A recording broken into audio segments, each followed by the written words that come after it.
Bonjour à toutes et à tous. Aujourd'hui, on s'attaque à un outil absolument incontournable du programme de chimie de première, le tableau d'avancement. Vous allez voir, c'est l'outil qui va nous permettre de répondre à des questions clés. Pourquoi est-ce qu'une réaction chimique s'arrête? Et surtout, quelle quantité de produits on peut espérer fabriquer? Si vous maîtrisez ça, c'est un atout majeur pour le bac. Alors, on y va! Regardez-moi ce spectacle! Un feu d'artifice, c'est un festival de couleurs, de lumière et bien sûr, de chimie. Chaque petite étincelle, chaque explosion, c'est le résultat d'une réaction chimique qui va jusqu'au bout, une transformation qu'on appelle totale. Mais qu'est-ce qui fait que ça s'arrête? Pourquoi la fusée ne brille pas éternellement dans le ciel? Eh bien voilà précisément la problématique qu'on va résoudre ensemble. Comme pour notre feu d'artifice, n'importe quelle réaction chimique a une fin. Elle s'arrête tout simplement parce qu'un des ingrédients, ce qu'on appelle un réactif, vient à manquer. Notre mission aujourd'hui, c'est d'apprendre à trouver lequel et à calculer exactement tout ce qui a été produit à ce moment précis. Voici notre plan de bataille. D'abord, on va bien comprendre cette idée de réactif qui s'épuise. Ensuite, on va construire ensemble, pas à pas, le fameux tableau d'avancement. Puis, on verra la méthode pour démasquer le réactif limitant. On mettra tout ça en pratique avec une expérience très sympa, l'arbre de Diane. Et on terminera par un résumé de tout ce qu'il faut absolument retenir pour le bac. C'est parti!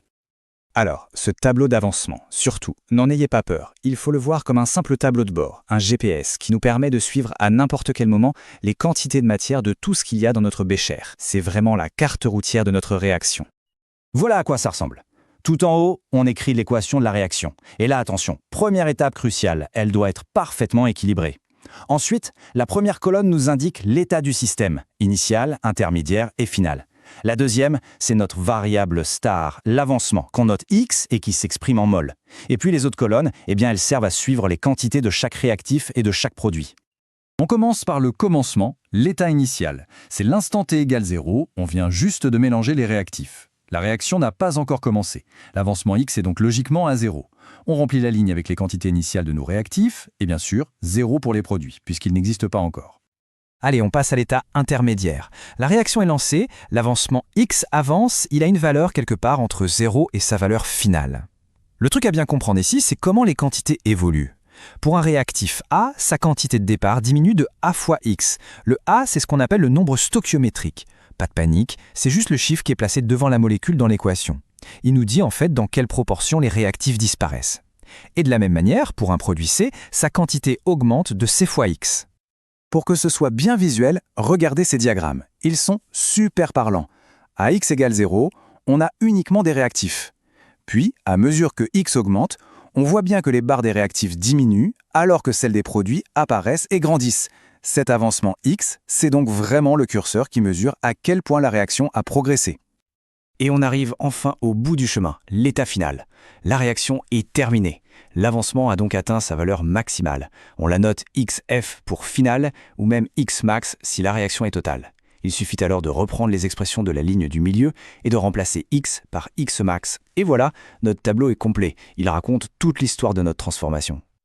Bon, maintenant que notre tableau est posé, la question qui tue, c'est comment on trouve la valeur de ce fameux Xmax. Pour ça, il va falloir qu'on trouve le coupable qui arrête toute la machine, le réactif limitant.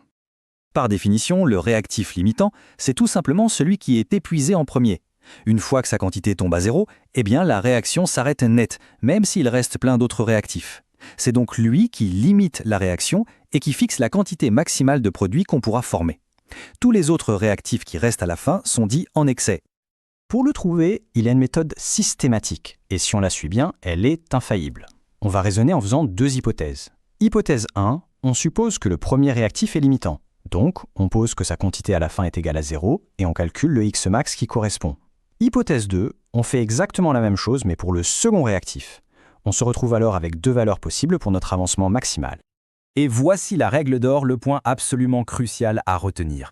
L'avancement maximal réel de la réaction, le vrai Xmax, c'est toujours la plus petite des deux valeurs qu'on a calculées. C'est logique en fait. Une réaction, elle a besoin de tous ses ingrédients pour avancer. Dès que le premier vient à manquer, tout s'arrête pour tout le monde. La réaction s'arrête donc au premier obstacle, qui correspond bien à la plus petite valeur de Xmax. Bon, à cette théorie, passons à un cas pratique. On va appliquer toute cette méthode à une très jolie expérience de chimie, la formation de ce qu'on appelle l'arbre de Diane. Dans cette expérience, c'est simple. On plonge un fil de cuivre dans une solution de nitrate d'argent qui contient donc des ions argent Ag+. Et petit à petit, on voit se former de magnifiques cristaux d'argent-métal qui dessinent comme des branches d'arbres. L'équation de la réaction, la voici.